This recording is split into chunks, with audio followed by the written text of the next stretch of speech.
ഇപ്പോൾ വരുന്ന ഒരു പ്രധാനപ്പെട്ട വാർത്തയിലേക്ക് കടക്കുകയാണ്. ലോക്സഭാ തെരഞ്ഞെടുപ്പ് തീയതി പ്രഖ്യാപനം, ഔദ്യോഗിക പ്രഖ്യാപനം നാളെ ഉച്ചയ്ക്ക് 3 മണിക്ക് ഉണ്ടാകും എന്നുള്ള റിപ്പോർട്ടുകളാണ് ഈ നിമിഷം പുറത്തുവരുന്നത്. എന്തായാലും ലോക്സഭാ തെരഞ്ഞെടുപ്പിന് ഏറെ മുമ്പ് തന്നെ സ്ഥാനാർത്ഥികളെ അടക്കം പ്രഖ്യാപിച്ച വളരെ വലിയ രീതിയിലുള്ള സജീവമായ പ്രചാരണ പരിപാടികളിലേക്കെല്ലാം എല്ലാ പ്രധാനപ്പെട്ട രാഷ്ട്രീയ പാർട്ടികളും കടന്നിരുന്നതാണ്. അത്തരത്തിൽ വളരെ സജീവമായി പ്രചാരണ പ്രവർത്തനങ്ങൾ മുന്നോട്ട് പോയിക്കൊണ്ടിരിക്കുകയാണ്. ഇനി എന്നാണ് ആ തീയതി എന്നുള്ള കാത്തിരിപ്പ് മാത്രമായിരുന്നു അവശേഷിച്ചിരുന്നത്. കിരൺ ബാബു ചേരുന്നു. കിരൺ, എന്തായാലും നാളെ ഈ പ്രഖ്യാപനം ഉണ്ടാകും എന്നുള്ള റിപ്പോർട്ടുകൾ പുറത്തുവരുന്നു. എത്രത്തോളം സ്ഥിരീകരിക്കാൻ കഴിയുന്ന വാർത്തയാണിത്? മറ്റു വിശദാംശങ്ങൾ. അടുത്ത ലോക്സഭാ തെരഞ്ഞെടുപ്പിന്റെ പ്രഖ്യാപനം നാളെ 3 മണിക്ക് ഉണ്ടാവുമെന്ന അറിയിപ്പാണ് വന്നിരിക്കുന്നത്. സാധാരണഗതിയിനേക്കാളും വൈകിയാണ് തെരഞ്ഞെടുപ്പ് പ്രഖ്യാപനം ഇത്തവണ വരുന്നത്. പക്ഷേ നാളെ 3 മണിക്ക് എന്നത് ഇന്ന് തന്നെ അറിയിപ്പ് നൽകിയിരിക്കുന്നു. സാധാരണഗതിയിൽ അതേ ദിവസം തന്നെയാണ് തെരഞ്ഞെടുപ്പ് കമ്മീഷൻ വാർത്താ സമ്മേളനം വിളിക്കുകയും ആ വാർത്താ സമ്മേളനത്തിലാണ് തെരഞ്ഞെടുപ്പ് പ്രഖ്യാപിക്കുന്നത്. പക്ഷേ ഇന്ന് തന്നെ അറിയിപ്പ് നൽകിയിരിക്കുന്നു. നാളെ 3 തെരഞ്ഞെടുപ്പ് കമ്മീഷൻ വാർത്താ സമ്മേളനം നടത്തി ഇന്ത്യയുടെ തെരഞ്ഞെടുപ്പ് പ്രഖ്യാപിക്കുമെന്ന്. എന്തായാലും രാജ്യം തെരഞ്ഞെടുപ്പിലേക്ക് ഔദ്യോഗികമായി തന്നെ നീങ്ങുകയാണ്. നാളെ കൊണ്ട് തന്നെ രാജ്യത്ത് പെരുമാറ്റച്ചട്ടം നിലവിൽ വരും. നാളെ വൈകുന്നേരം 3 മണിക്കാണ് തെരഞ്ഞെടുപ്പ് കമ്മീഷൻ തെരഞ്ഞെടുപ്പ് പ്രഖ്യാപിക്കുന്നത്, ലോക്സഭാ തെരഞ്ഞെടുപ്പ് പ്രഖ്യാപിക്കുന്നത്. 2 കമ്മീഷണർമാരും ഇന്ന് അധികാരമേറ്റു. ജ്ഞാനേഷ് കുമാറും സുഖബീർ സിംഗ് സന്ധുവുമാണ് 2 കമ്മീഷനിലെ 2 അംഗങ്ങൾ. ഒരംഗം രാജിവെക്കുകയും ഒരംഗത്തിന്റെ കാലാവധി കഴിയുകയും ചെയ്തിരുന്നു. ഇതേ തുടർന്നാണ് ഇന്നലെ അടിയന്തരമായ യോഗം ചേർന്ന് 2 അംഗങ്ങളെ തീരുമാനിച്ചത്. ഈ 2 അംഗങ്ങൾ ജ്ഞാനേഷ് കുമാറും സുഖബീർ സിംഗ് സന്ധുവും ചുമതലയേറ്റു. ഇന്ന് തന്നെ ഈ ഇലക്ഷൻ കമ്മീഷന്റെ യോഗം ഉണ്ടാകുമെന്നാണ് അറിയുന്നത്. നാളെ വൈകുന്നേരം 3 മണിക്കാണ് തെരഞ്ഞെടുപ്പ് പ്രഖ്യാപിക്കുന്നത്.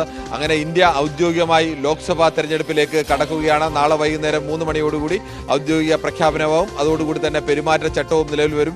പിന്നീട് കേന്ദ്ര സംസ്ഥാന സർക്കാരുകൾക്ക് പുതിയ പദ്ധതികൾ പ്രഖ്യാപിക്കുവാനോ പുതിയ തെരഞ്ഞെടുപ്പ് വാഗ്ദാനങ്ങൾ അല്ലെങ്കിൽ സർക്കാരിൻ്റെതായ വാഗ്ദാനങ്ങൾ നൽകുവാനോ കഴിയില്ല.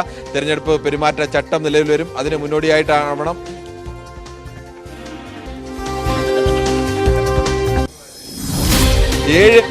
ായിരിക്കും തെരഞ്ഞെടുപ്പ് പ്രഖ്യാപിക്കുക എന്ന സൂചന കൂടി പുറത്തു വരുന്നുണ്ട്. കഴിഞ്ഞ തവണത്തെ പോലെ തന്നെ 7 ഘട്ടങ്ങളായിട്ടായിരിക്കും തെരഞ്ഞെടുപ്പ് നടക്കുക എന്നതും സൂചന വരുന്നുണ്ട്. എന്നാണ് കേരളത്തിലേത് എന്നതടക്കം നാളെ വൈകുന്നേരം 3 മണിയോടുകൂടി അറിയാം. എന്തായാലും നാളെ വൈകുന്നേരം 3 മണിയോടുകൂടി തന്നെ തെരഞ്ഞെടുപ്പ് പ്രഖ്യാപിക്കും എന്നുള്ള അറിയിപ്പാണ് ഇപ്പോൾ ലഭ്യമായിരിക്കുന്നത്. ഇതുവരെ സാധാരണ തെരഞ്ഞെടുപ്പുകൾ പ്രഖ്യാപിക്കുന്നതിൽ നിന്ന് വ്യത്യസ്തമായിട്ടാണ് ഈ തെരഞ്ഞെടുപ്പ് പ്രഖ്യാപനം. സാധാരണ തെരഞ്ഞെടുപ്പ് പ്രഖ്യാപനത്തിന് തലേ ദിവസം അറിയിക്കുന്ന പതിവില്ല. അന്ന് ഏതെങ്കിലും ഒരു ദിവസം രാവിലെ 10 മണിക്കോ 11 മണിക്കോ ആണ് സാധാരണഗതിയിൽ ഇത്തരം ഒരു വാർത്താ സമ്മേളനമുണ്ട് എന്ന അറിയിപ്പ് മാധ്യമങ്ങൾക്ക് നൽകുന്നത്. മാധ്യമങ്ങൾ സാധാരണഗതിയിൽ ഊഹിക്കുകയാണ് ഇന്ന് 11 മണിക്ക് അറിയിപ്പ് നൽകി കഴിഞ്ഞാൽ ഇന്ന് 3 മണിക്ക് വിളിക്കുന്നത് തെരഞ്ഞെടുപ്പ് പ്രഖ്യാപിക്കാൻ വേണ്ടിയാണ്. പക്ഷേ ആ ഊഹം തന്നെ തെറ്റിക്കാൻ വേണ്ടി പലപ്പോഴും തെരഞ്ഞെടുപ്പ് കമ്മീഷൻ ഇതിനിടയിൽ 1-2 തെരഞ്ഞെടുപ്പ് വാർത്താ സമ്മേളനങ്ങൾ കൂടി വിളിക്കാറുണ്ട്. ആ സമയത്ത് മറ്റു ചില കാര്യങ്ങളൊക്കെ പറഞ്ഞു നിർത്തുകയും പിന്നീട് തെരഞ്ഞെടുപ്പ് പ്രഖ്യാപിക്കുകയും ഒക്കെയാണ് ചെയ്യുന്നത്. പക്ഷേ ഇക്കുറി അങ്ങനെയൊന്നുമല്ല. മുഖ്യ തെരഞ്ഞെടുപ്പ് കമ്മീഷണർ മാത്രമാണ് ഉണ്ടായിരുന്നത്. മറ്റ് 2 തെരഞ്ഞെടുപ്പ് കമ്മീഷനിലെ അംഗങ്ങളും ഉണ്ടായിരുന്നില്ല. ഒരാൾ വിരമിക്കുകയും ഒരാൾ അഭിപ്രായ വ്യത്യാസത്തെ തുടർന്ന് രാജിവെച്ച് പോവുകയും ചെയ്തിരുന്നു. ഈ ഒഴിവ് 2ഉം ഇന്നലെയാണ് നികത്തിയത്. പ്രതിപക്ഷത്ത് നിന്ന് അധീർ രഞ്ജൻ ചൗധരിയുടെ വിയോജിപ്പോടുകൂടിയാണ് ഈ 2 പേരുകളും അംഗീകരിച്ചത്. ഈ 2 പേരുകളും അംഗീകരിച്ചതിനെതിരെ ഹർജി അടക്കം സുപ്രീം കോടതിയുടെ പരിഗണനയിലുണ്ട്. എന്തായാലും ഇന്ന് തന്നെ അവർ യോഗം ചേർന്ന് നാളെ തെരഞ്ഞെടുപ്പ് പ്രഖ്യാപിക്കുമെന്നുള്ള വിവരങ്ങളാണ് ഇപ്പോൾ പുറത്തു വന്നുകൊണ്ടിരിക്കുന്നത്. ഇന്ത്യ നാളെ ഔദ്യോഗികമായി തന്നെ ലോക്സഭാ തെരഞ്ഞെടുപ്പ് പ്രക്രിയയിലേക്ക് കടക്കുകയാണ്. അതെ, കിരൺ ബാബുവാണ് വിവരങ്ങൾ നൽകിക്കൊണ്ടിരിക്കുന്നത്. കിരൺ സൂചിപ്പിച്ചതുപോലെ തന്നെ രാജ്യം ഔദ്യോഗികമായ തെരഞ്ഞെടുപ്പ് പ്രക്രിയകളിലേക്ക് കടക്കുകയാണ്. ദിവസങ്ങൾക്ക് മുമ്പ് തന്നെ എന്തായാലും രാഷ്ട്രീയ പാർട്ടികൾ അതിനുള്ള ഒരുക്കങ്ങൾ തുടങ്ങിയിരുന്നു. സ്ഥാനാർത്ഥി പട്ടിക അടക്കം പ്രഖ്യാപിച്ചുകൊണ്ട് വളരെ വലിയ രീതിയിലുള്ള പ്രചാരണ പരിപാടികൾ ആരംഭിച്ചിരുന്നു. ഇനി എന്താണ് തെരഞ്ഞെടുപ്പ് എന്നുള്ള ആ ഔദ്യോഗിക പ്രഖ്യാപനത്തിന് മാത്രമായി കാത്തിരിക്കുകയായിരുന്നു പാർട്ടികളും. അതേസമയം തന്നെ രാജ്യം മുഴുവൻ അത്തരത്തിൽ മാത്രം നോക്കി കാണുകയായിരുന്നു. എന്തായാലും നാളെ ഉച്ചയ്ക്ക് 3 മണിക്ക് ആ പ്രഖ്യാപനം ഉണ്ടാകും എന്നാണ് മനസ്സിലാക്കുന്നത്. 7 ഘട്ടങ്ങളിലായി ആയിരിക്കും തെരഞ്ഞെടുപ്പ് നടക്കുക എന്നുള്ള വിവരം കൂടി പുറത്തേക്ക് വരികയാണ്. എന്തായാലും കിരൺ ബാബു തുടരുന്നുണ്ട്. കിരൺ, എന്തായാലും പ്രധാനമന്ത്രി ഇന്ന് കേരളത്തിലേക്ക് എത്തുകയാണ്. ഈ സ്ഥാനാർത്ഥി പ്രഖ്യാപനത്തിന് ശേഷമുള്ള അദ്ദേഹത്തിന്റെ ആദ്യ സന്ദർശനമാണ്. ഇടയ്ക്കിടയ്ക്ക് അദ്ദേഹം കേരളത്തിലേക്ക് എത്തുന്നുണ്ടായിരുന്നു. കേരളത്തിൽ അക്കൗണ്ട് തുറക്കുക എന്നുള്ള വലിയ രാഷ്ട്രീയ ലക്ഷ്യം BJPക്ക് മുമ്പിലുണ്ട്.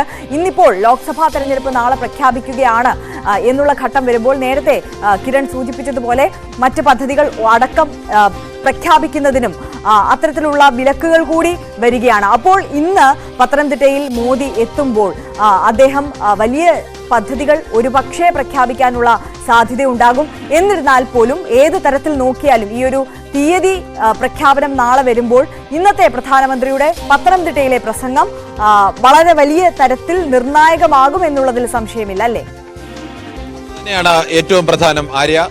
നാളെ 3 മണിക്ക് പ്രഖ്യാപനം ഉണ്ടാവുമെങ്കിൽ അപ്പോൾ തന്നെ തിരഞ്ഞെടുപ്പ് പെരുമാറ്റ ചട്ടം രാജ്യത്ത് നിലവിൽ വരും. അതിനുശേഷം കേന്ദ്ര സംസ്ഥാന സർക്കാരുകൾക്ക് വോട്ടിനെ സ്വാധീനിക്കാൻ കഴിയുന്ന പ്രധാനപ്പെട്ട പദ്ധതികളൊന്നും പ്രഖ്യാപിക്കാൻ കഴിയില്ല. അത്തരം വാഗ്ദാനങ്ങൾ നൽകാനോ പദ്ധതികൾ പ്രഖ്യാപിക്കാനോ കഴിയില്ല. ഇന്നത്തെ പത്തനംതിട്ടയിലെ പൊതുചടങ്ങ് അതുകൊണ്ടുകൂടി സവിശേഷമായ പ്രാധാന്യം അർഹിക്കുന്നതാണ്. ഇന്ത്യ ആകെ ശ്രദ്ധിക്കുന്ന ഒരു ചടങ്ങായി അത് മാറും.